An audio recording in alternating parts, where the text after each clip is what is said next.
मेरे हाल चाल तो बता दिया करो, कैसे हो कैसे नहीं हो। कमेंट भी नहीं करते आप लोग आजकल। और मैंने आप लोगों को न्यूमेरिकल्स दिए, एक दो बच्चों ने कमेंट किए मुझे, बाकियों ने क्यों नहीं किए भाई? किए नहीं क्या? अरे कमेंट करोगे तभी तो पता लगेगा। कमेंट भाई है ना, आपको जो भी होमवर्क मिले उसे करना ही है। नहीं करोगे तो कहां से आएगा? अगर आएगा ही नहीं तो एग्जाम में करोगे कैसे? एग्जाम में नहीं करोगे तो क्वेश्चन छूट जाएगा, और हम नहीं चाहते हमारा कोई भी क्वेश्चन छूटे। ठीक है भाई, तो सभी अच्छे बच्चों, सभी को होमवर्क करना है और मुझे कमेंट किया करो कि हमारा इतना आंसर आया, इतना आंसर आया, और हाल चाल भी बता दिया करो भैया, कैसे हो कैसे नहीं हो पता तो चले। अब बात करते हैं आज के प्रोग्राम की। देखो भाई, हमने पिछले लेक्चर में काफी कुछ पढ़ा था, काफी ज्ञान की बातें पढ़ी थी। मैंने आपको आयनिक स्ट्रेंथ पर, आयनिक सामर्थ्य पर कुछ एग्जांपल भी दिए थे। आई होप आप लोगों को आ गए होंगे, सिंपल ही थे। और नहीं आया तो मेरे को कमेंट कर देना भैया। और उसके बाद में फिर हमने पढ़ा था राउल्ट का नियम। राउल्ट जी क्या कहते थे? बड़ी ही सिंपल बात कहते थे कि किसी भी वाष्पशील अवयव का वाष्प दाब उसकी विलयन में मोल भिन्न के समानुपाती होता है। कांस्टेंट के रूप में भी क्या लगाना है आपको? उसी अवयव का शुद्ध अवस्था में वाष्प दाब लगाना है। फिर हमने ग्राफ खींचा था, किस प्रकार से ग्राफ आया? तो सीधा सा ग्राफ था, समानुपाती है तो समानुपाती का ग्राफ आया, कौन सा अलग ग्राफ आएगा? फिर राउल्ट ने क्या देखा? उसने अलग अलग प्रकार के विलयनों का अध्ययन किया, स्टडी की, तो उसने पाया कि विलयन एक प्रकार के नहीं होते, उनकी नेचर अलग अलग तरह की होती है। कुछ विलयन तो ऐसे थे जो उसके नियम की पालना कर रहे थे, और कुछ विलयन ऐसे मिले जो उसके नियम की पालना नहीं कर रहे थे। तो जो नियम की पालना कर रहे थे उसने जाना उनमें क्या क्या कंडीशन है, क्या क्या पॉसिबिलिटीज है, या उनकी प्रॉपर्टीज क्या क्या होती है। तो उसने जाना कि उनमें एक बड़ी विचित्र बात मिली, क्या? कि उनके अणुओं में किसी भी प्रकार का आकर्षण और प्रतिकर्षण बल नहीं था। तो फिर उसको किसकी याद आई थी? अरे किसकी याद आई थी? आदर्श गैसों की, क्योंकि उनमें किसी भी प्रकार का आकर्षण और प्रतिकर्षण बल नहीं लगता। मतलब ऐसे विलयनों को उसने क्या कहा? आदर्श विलयन। और दूसरे विलयन वे थे जो उसके नियम से विचलन शो कर रहे थे, विचलन दिखा रहे थे, मतलब पालना नहीं कर रहे थे, क्योंकि उनमें या तो आकर्षण बल था या फिर क्या था? प्रतिकर्षण बल था। तो ऐसे विलयनों को उसने क्या बोला? अनादर्श विलयन बोला। तो हमने कल लिखा था फाइनल टॉपिक विलयनों के प्रकार। विलयनों के प्रकार, तो राउल्ट के नियम के आधार पर विलयन कितने प्रकार के होते हैं भाई? अरे कितने प्रकार के होते हैं? दो प्रकार के। कौन कौन से? आदर्श विलयन और अनादर्श विलयन। आदर्श और अनादर्श विलयन। सबसे पहले हम बात करेंगे किसके बारे में? आदर्श विलयन के बारे में। मतलब कौन से विलयन? Ideal solutions. पहले इतना कर लो, इसके अंदर लिखो राउल्ट के नियम के आधार पर, राउल्ट के नियम के आधार पर विलयन निम्न दो प्रकार के होते हैं। विलयन निम्न दो प्रकार के होते हैं। लिखो आदर्श विलयन और दूसरा अनादर्श विलयन। नंबर 1 आदर्श विलयन। अब आदर्श विलयन की क्या क्या कंडीशन होती है? पहली चीज तो ये राउल्ट के नियम की पालना करते हैं, मतलब इनके अंदर हम पहला पॉइंट लिखे तो राउल्ट का नियम क्या कहता है कि किसी भी अवयव का वाष्प दाब उसके शुद्ध अवस्था में वाष्प दाब और विलयन में उसकी मोल भिन्न के समानुपाती होता है। तो P बराबर क्या होना चाहिए? मतलब राउल्ट कहता है कि वाष्प दाब इतना होना चाहिए। जब हमने इनका वाष्प दाब ज्ञात किया, P को ज्ञात किया, तो इसका मान लगभग किसके बराबर आया? इसके बराबर। मतलब ये दोनों क्या होते हैं? बराबर होते हैं। बराबर हो जाए तो मतलब क्या करेगा? पालना करेगा। बी पॉइंट, जब राउंड ने इन विलियनों का आयतन ज्ञात करके देखा तो इसने पाया इनमें आयतन का परिवर्तन सदैव कितना होता है, 0 होता है। मतलब दो एलिमेंट ए और बी थे, माना कि इनका आयतन v1, इसका आयतन v2, दोनों को इसने मिक्स कर दिया तो इसने पाया इसका आयतन कितना बना, v1 प्लस v2। अब v1 प्लस v2 में से इसको घटा दूंगा मैं तो v1 से v1 गया, v2 से v2 गया, फाइनल आंसर कितना मिला, 0 मिला कि नहीं मिला। तो आयतन का परिवर्तन कितना मिला भाई, 0 मिला। अगली चीज इसने ज्ञात की एंथैल्पी का परिवर्तन मतलब ऊष्मा का परिवर्तन, वो भी कितना मिला, 0। मतलब मिलाने के पश्चात न तो ऊष्मा का अवशोषण होता और न ही ऊष्मा का उत्सर्जन होता। इन दोनों की वही वाली कंडीशन है, इसकी H1 कर दो, इसकी H2 कर दो, तो फाइनल क्या बनेगी, H1 प्लस H2। घटाओगे तो वापस कितना हो गया, अरे कितना हो गया भाई, 0। अगली चीज तो मैंने पहले ही बता दी आपको कि इनके अणुओं में अविलयन है तो कौन कौन होता है, एक तो विलायक और एक क्या होगा, विलय।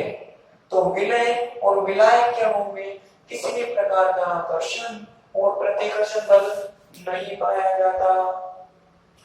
ये इनके कुछ पॉइंट हो गए। ठीक, अगर हम बात करते हैं एग्जाम्पल, बहुत सारे एग्जाम्पल है, कोई भी ले लो।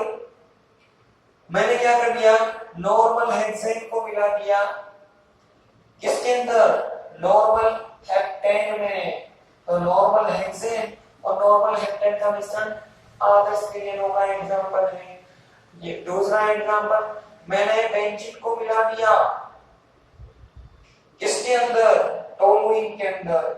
अगर बेंजीन को मिला दोगे टोलुइन के अंदर तो भी किसका एग्जाम्पल बन जाएगा, आदर्श विलयनों का एग्जाम्पल बन जाएगा। लिखो भाई आदर्श विलयनों के अंदर वे विलयन जो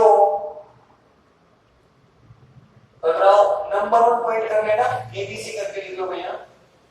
वे विलयन जो राउल्ट के नियम की पालना करते हैं, वे विलयन जो राउल्ट के नियम की पालना करते हैं आदर्श विलयन कहलाते हैं, आदर्श विलयन कहलाते हैं।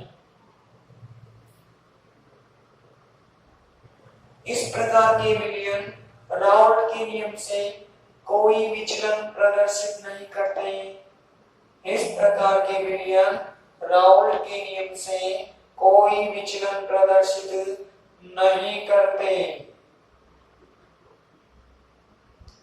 ठीक, लिख लो भाई पहला पॉइंट। दूसरा करो,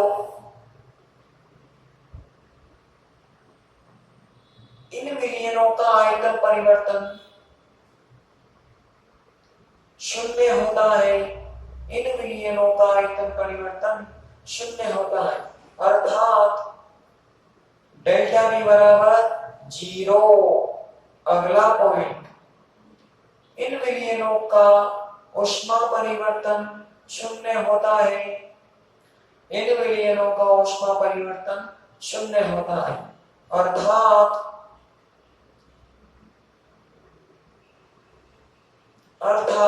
विलय तथा विलायक को मिलाने के पश्चात, अर्थात विलय तथा विलायक को मिलाने के पश्चात न तो ऊष्मा का अवशोषण होता और न ही ऊष्मा का उत्सर्जन होता। न तो ऊष्मा का अवशोषण होता और न ही ऊष्मा का उत्सर्जन होता, अर्थात डेल्टा H बराबर 0। अगला पॉइंट लिखो, इनमें विलय तथा विलायक के अणुओं के मध्य, इनमें विलय तथा विलायक के अणुओं के मध्य किसी प्रकार का आकर्षण तथा प्रतिकर्षण बल नहीं लगता। किसी प्रकार का आकर्षण तथा प्रतिकर्षण बल नहीं लगता। ठीक, एग्जाम्पल लिख लो दोनों के दोनों। इसके बाद हम बात करेंगे अनादर्श विलयनों पर, non ideal solutions. Non ideal solution number 2, अनादर्श विलयन।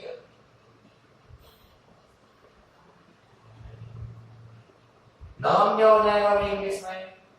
इंग्लिश में बोले तो नॉन आइडियल सॉल्यूशन।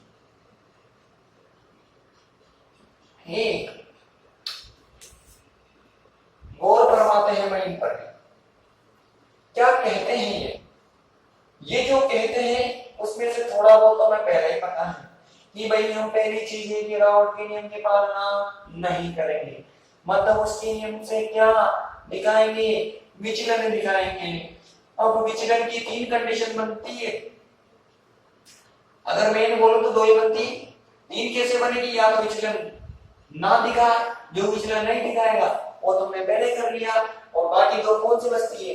या तो धनात्मक विचलन दिखाए या ऋणात्मक विचलन दिखाए। ठीक, तो इन्हीं के बेसिस पर इनका नाम बनकर आया। एक प्रकार के विलयन धनात्मक विचलन वाले विलयन, धनात्मक विचलन वाले या विचलन प्रदर्शित करने वाले अनादर्श विलयन। अनादर्श विलयन।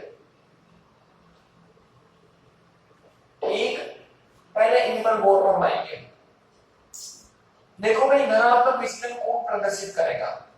राउल्ट कहता है पहले पॉइंट। राउल्ट क्या कहता था कि भाई मेरे नियम के अनुसार जिनका वाष्प दाब था, अगर मैं ए एलिमेंट की बात करूं, मेरे नियम के अनुसार इनका जो वाष्प दाब है वो इनके शुद्ध अवस्था में वाष्प दाब और इनकी मोल मिल के गुणा के बराबर आना चाहिए था। मतलब इस पीए को इसके बराबर होना चाहिए था, इसके बराबर होना चाहिए था। अगर बराबर होता तो इस कैटेगरी में आता क्या? नहीं। अब धनात्मक है, मतलब इनका जो वाष्प दाब है ये इस राउल्ट वाले नियम के वाष्प दाब से ज्यादा होता है। आई बात समझ में? पीए का मान राउल्ट के नियम द्वारा ज्ञात वाष्प दाब से ज्यादा होगा, पहला पॉइंट। दूसरा पॉइंट, जब इसने इनका आयतन परिवर्तन ज्ञात किया, मतलब जब ए को मिलाया बी के अंदर तो क्या बना? विलयन बना। तो इनका जो आयतन मिला, जो V3 मिला, इस V3 का मान इसको क्या मिला? ज्यादा मिला इस V1 और V2 की तुलना में। अभी जब इनको माइनस करूंगा तो फाइनल जो मान बनेगा, अरे वो कैसा आएगा भाई? कैसा आएगा? पॉजिटिव की नेगेटिव? तो आयतन परिवर्तन इसने क्या पाया? पॉजिटिव पाया। अगला पॉइंट, किसका परिवर्तन भाई? ऊष्मा का परिवर्तन। अगर मैं इसके लिए H1 मानूं, इसके लिए H2 मानूं और इसके लिए क्या मान लूं? H3 मानूं, तो इसने पाया कि जो H3 का मान था वह H1 और H2 की तुलना में ज्यादा था। मतलब यहां से भी परिवर्तन कैसा मिला हमें? धनात्मक मिला। अब ऊष्मा का मान धनात्मक हो जाए तो सीधा सीधा क्या समझेंगे रे हमने सेकेंड ईयर में थर्मोडायनेमिक्स बहुत अच्छे से पढ़ी है। जहां उसमें ऊष्मा प्लस में होती थी, मतलब ऊष्मा का क्या हुआ है? अवशोषण। अगर ऊष्मा माइनस में हो तो ऊष्मा का क्या हुआ है? उत्सर्जन। तो प्लस में है, मतलब मिलाने के पश्चात ऊष्मा का क्या हुआ होगा? अवशोषण हुआ होगा। बात पल्ले पड़ी या नहीं? समझ में आ गया होगा आपको कि यहाँ पर ऊष्मा का मान प्लस में होगा, मतलब ऊष्मा का अवशोषण होगा।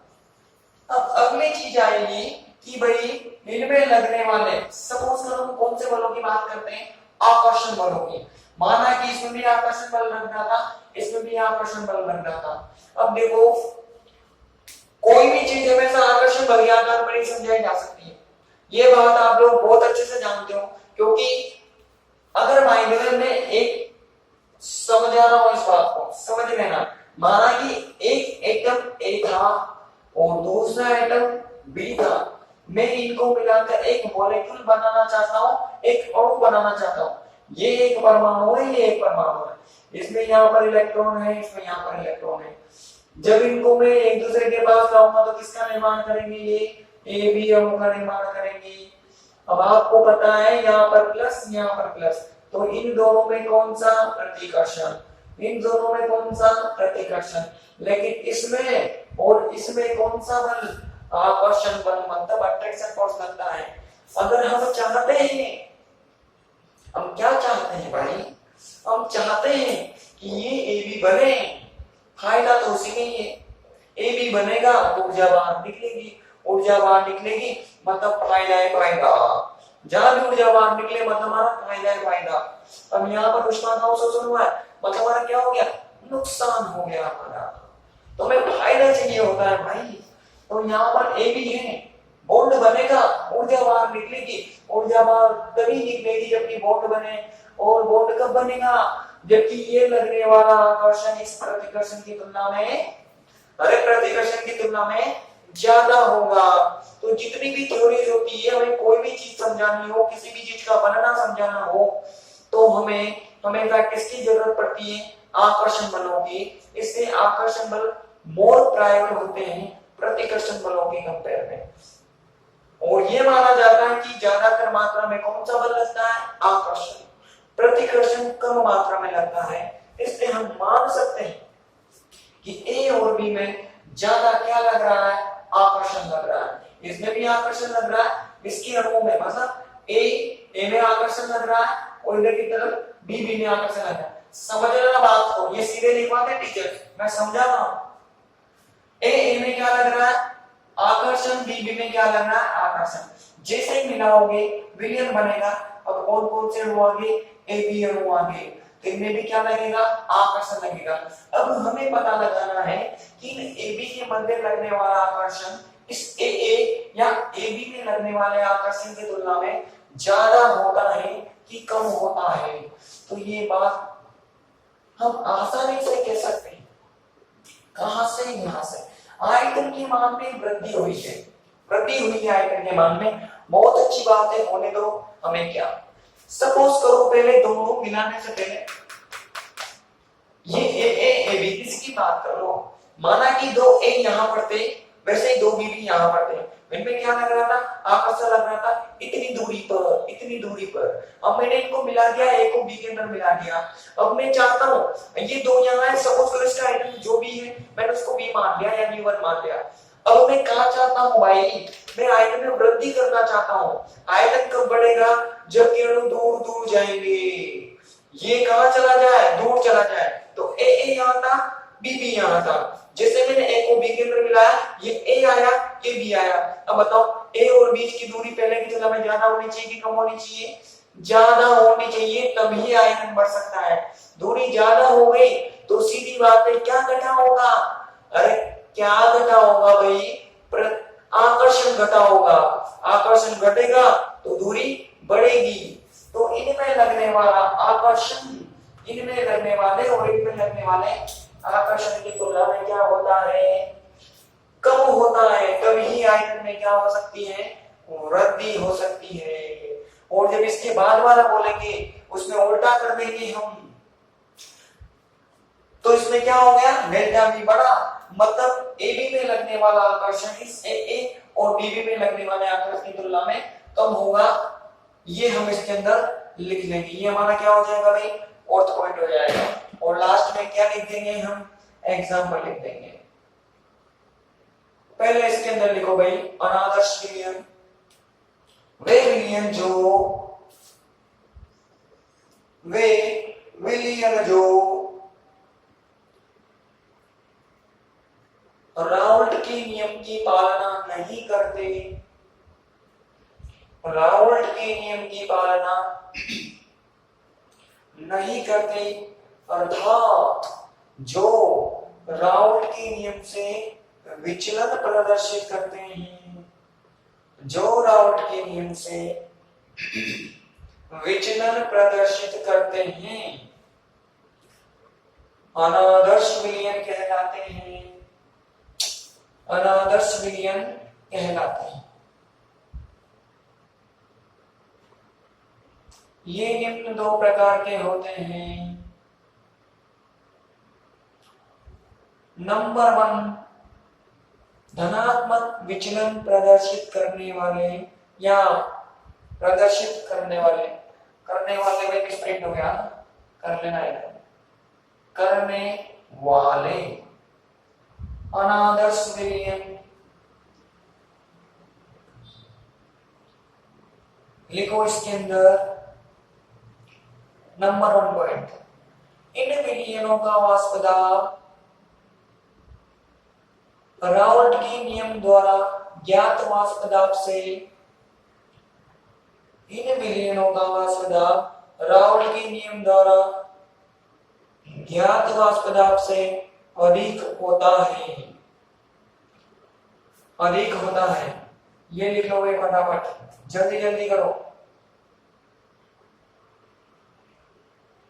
एक दूसरा पॉइंट, इन विलयनों का आयतन परिवर्तन धनात्मक होता है, इन विलयनों का आयतन परिवर्तन धनात्मक होता है, अर्थात डेल्टा भी क्या हो जाएगा, पॉजिटिव।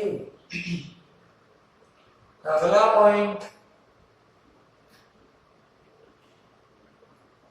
इन विलयनों का ऊष्मा परिवर्तन, इन विलयनों का ऊष्मा परिवर्तन धनात्मक होता है, इन विलयनों का ऊष्मा परिवर्तन धनात्मक होता है,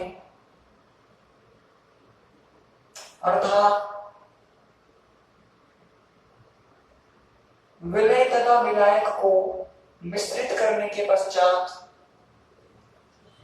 विलय तथा विलायक को मिश्रित करने के पश्चात,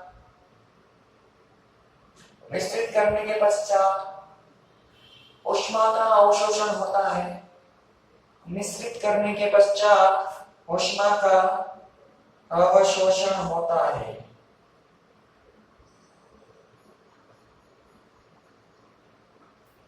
अर्थात डेल्टा बराबर पॉजिटिव।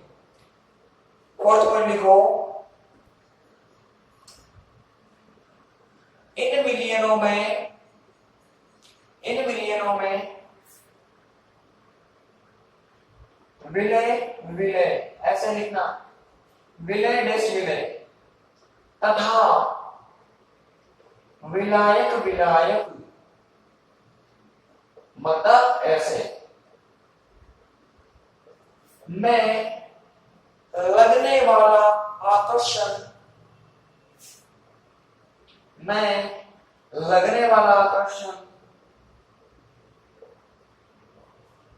विलय, विलायक ऐसे, विलय विलायक में लगने वाले आकर्षण से अधिक होता है। ये वाला ज्यादा होता है, ये वाला कम होता है, तो दूरी बढ़ेगी तो आयतन बढ़ेगा। विलय विलायक के आकर्षण से अधिक होता है। ठीक, ये होगा फोर्थ पॉइंट। एग्जाम्पल कर लो, एल्कोहल को मिला दिया जल में और बेंजीन को मिला दिया CCl4 में, ये क्या हो जाएंगे भाई, एग्जाम्पल हो जाएंगे। ठीक है भाई, अब अगला देखो, ऋणात्मक विचलन प्रदर्शित करने वाले अनादर्श विलयन, ऋणात्मक विचलन प्रदर्शित करने वाले अनादर्श विलयन। Solutions showing negative deviation from Raoult's law. B point क्या हो जाएगा भाई, ऋणात्मक।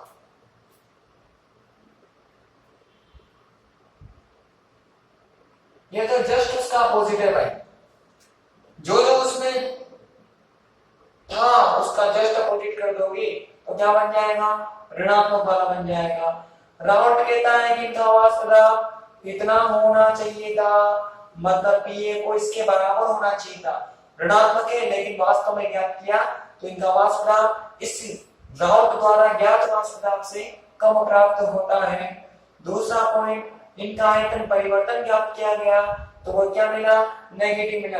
वह वाली कहानी है कि मैंने ए लिया और बी लिया, ये V1 था ये V2 था, मिलाने के बाद ये V3 हो गया, तो V3 का मान यहाँ पर V1 और V2 की तुलना में क्या होगा, कम होगा। अब क्या आएगा, इसमें से इसको घटाओगे माइनस माइनस इनिशियल, इसमें से इसको घटाओगे तो क्या आएगा, नेगेटिव आएगा। अगली चीज अगर हम ऊष्मा का परिवर्तन देखेंगे तो वो भी क्या मिलेगा हमें, नेगेटिव मिलेगा। ये भी वही कहानी है H1 और H2, और ये क्या हो जाएगा H3, तो ये भी क्या मिलेगी हमें, प्रारंभिक ऊष्मा से कम मिलेगी। अब इसमें से इसको घटाओगे तो माइनस माइनस आ गया, मतलब ऊष्मा बाहर निकली, मतलब फायदा ही फायदा। जब भी ऊष्मा बाहर निकलेगी तो हमारा फायदा होता है भाई। अगली चीज अब हम देखना चाहते हैं बल को। अब बल को देखने का तरीका बड़ा ही आसान है। अब ये भी मैंने समझाया था आप लोगों को बड़े ही अच्छे तरीके से।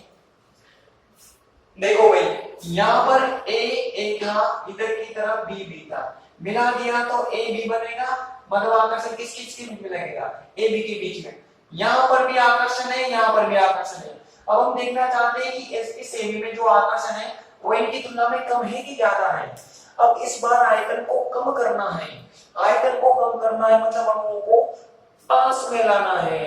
पहले यहाँ थे तो कहां जाए, इससे कम दूरी पर आ जाए, दूरी घट जाए तो फिर आकर्षण में क्या होनी चाहिए, वृद्धि होनी चाहिए। दूरी तब ही घट सकती है जब आकर्षण में वृद्धि हो। दूरी घट गई तो पास पास आ गए तो आयतन में क्या हो जाएगी, आयतन में क्या हो जाएगी, वृद्धि। तो इस AB में लगने वाला आकर्षण इस AA और BB में लगने वाले आकर्षण की तुलना में ज्यादा होता है। इसको विलय मान लो, इसको विलायक मान लो, तो विलय विलायक में लगने वाला आकर्षण विलायक में लगने वाले आकर्षण की तुलना में ज्यादा होता है। पहले कम था, अब क्या है, ज्यादा है। ये हो जाएगा हमारा फोर्थ पॉइंट। और लास्ट में क्या लिख देंगे हम, एग्जाम्पल लिखो भाई इसके अंदर ऋणात्मक वाले नंबर 1 पॉइंट, इस प्रकार के विलयनों का वाष्प दाब, राउट द्वारा ज्ञात वाष्प दाब से कम प्राप्त होता है। राउट द्वारा ज्ञात वाष्प दाब से कम प्राप्त होता है। लिख लो भाई पहला पॉइंट में जो लिखा हुआ है। दूसरा लिखो, इनका आयतन परिवर्तन ऋणात्मक होता है। इनका आयतन परिवर्तन ऋणात्मक होता है। अगला लिखो, ये लिख लेना टाइटल भी बड़ा माइनस। अगला लिखो, इनका ऊष्मा परिवर्तन ऋणात्मक होता है। इनका ऊष्मा परिवर्तन ऋणात्मक होता है, अर्थात मिलाने के पश्चात ऊष्मा का उत्सर्जन होता है। मिलाने के पश्चात ऊष्मा का उत्सर्जन होता है। लिख लो डेल्टा एच बराबर नेगेटिव। अगला पॉइंट लिखो भाई,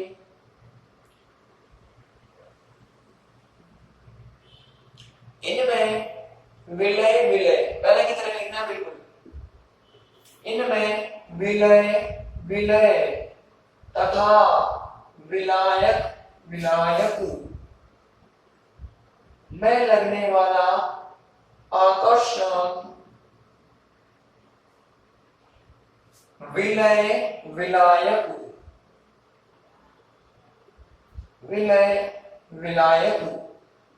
लगने वाले आकर्षण की तुलना में कम होता है। विलायक में लगने वाला आकर्षण विलायक में लगने वाले आकर्षण से कम होता है। ये कम है, ये ज्यादा है। ज्यादा होगा तो पास पास आएंगे तो दूरी घटेगी तो आयतन घट जाएगा। ठीक, एग्जाम्पल लिख लो भाई, क्या क्या है, क्लोरोफॉर्म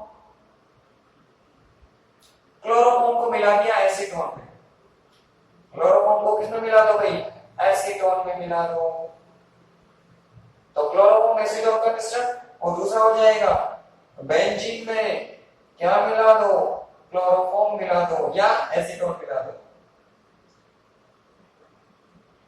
बेंजीन में क्लोरोफॉर्म एसीटोन मिलाया तो भी ऋणात्मक विचलन, बेंजीन में एसीटोन मिलाया तो भी ऋणात्मक विचलन आएगा। इसमें जो बल लगता है, इसमें ऐसे बल लगता है भाई, ये हो गया CCl3 और एक कार्बन, ये क्या हो गया H, इधर की तरफ ये O डबल बॉन्ड, ये C और ये हो जाएगा CH3 और ये CH3। इन तीन तीन क्लोरीन के होने के कारण इस कार्बन की इलेक्ट्रोनेगेटिविटी बढ़ जाती है, तो ये किसके समान व्यवहार करने लगता है, उच्च विद्युत ऋण के समान। ये तो पहले से ही है, तो यहाँ पर क्या लगने लगता है, हाइड्रोजन बंध लगने लगता है। इसमें क्या होता है भाई, एसीटोन नहीं आएगा यहाँ पे क्या आएगा, क्लोरोफॉर्म आएगा भाई, गलती से लिख देना है। देखो ये बेंजीन सभी को पता है, बेंजीन हो गई, क्लोरोफॉर्म कैसा होता है, ये रहा, ये H और ये क्या हो गया CCl3। अब देखो बेंजीन में क्या होते हैं, पाई बॉन्ड, ये पाई बॉन्ड है, मतलब यहाँ पर इलेक्ट्रॉन डेंसिटी है, इधर की तरफ क्या होगी, माइनस आ गया, इस पर माइनस आ जाएगा तो पार्शियल इस पर क्या आ जाएगा, पॉजिटिव आ जाएगा, ये पॉजिटिव और इलेक्ट्रॉन यहाँ पर भी क्या करने लगता है, पार्शियली बॉन्ड बन जाता है। इसको जो इस प्रकार का जो बॉन्ड बनता है ना, उस बॉन्ड को कहा जाता है पाई हाइड्रोजन बंध। जब हाइड्रोजन इन पाई इलेक्ट्रॉनों के द्वारा आकर्षित होता है तो उस प्रकार के बॉन्ड को कौन सा बॉन्ड कहा जाता है भाई, पाई हाइड्रोजन बॉन्ड कहा जाता है उसे। ठीक है, तो यहाँ पर कौन से बॉन्ड का निर्माण होगा, पाई हाइड्रोजन बॉन्ड का।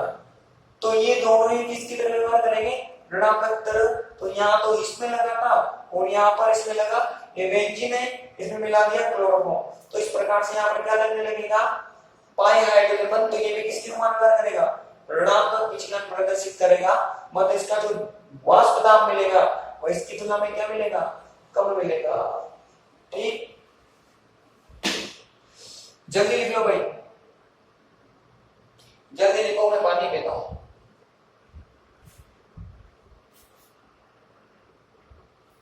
कर लिया भाई, ये हो गया हमारे विलियन खत्म।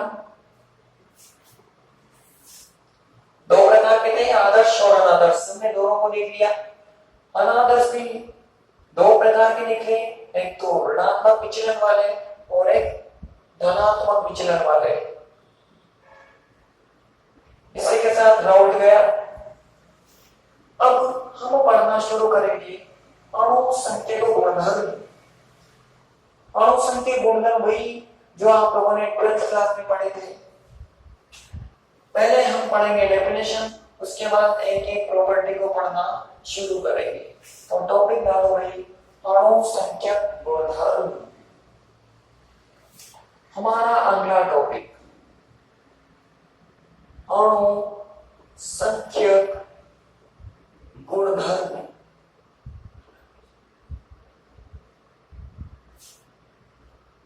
देखो अणु संख्यक गुणधर्म होते क्या है, विलयनों के वे गुणधर्म जो केवल विलय के कणों की संख्या पर निर्भर करते हैं।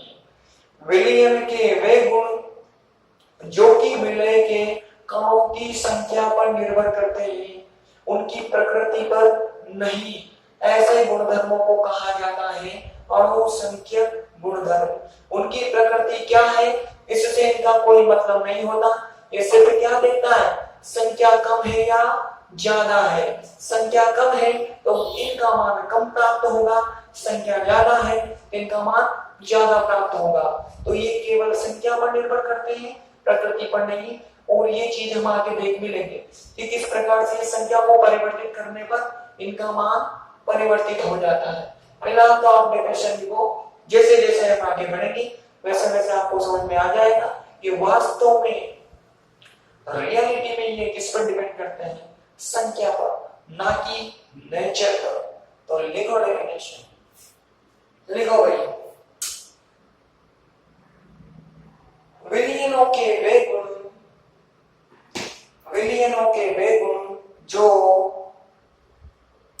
विलयनों के वे गुण जो विलय के कणों की संख्या पर निर्भर करते हैं।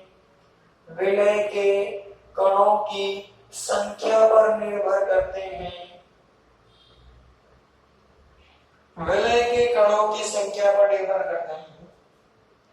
अणु संख्यक गुणधर्म कहलाते हैं। अणु संख्यक गुणधर्म कहलाते हैं। ये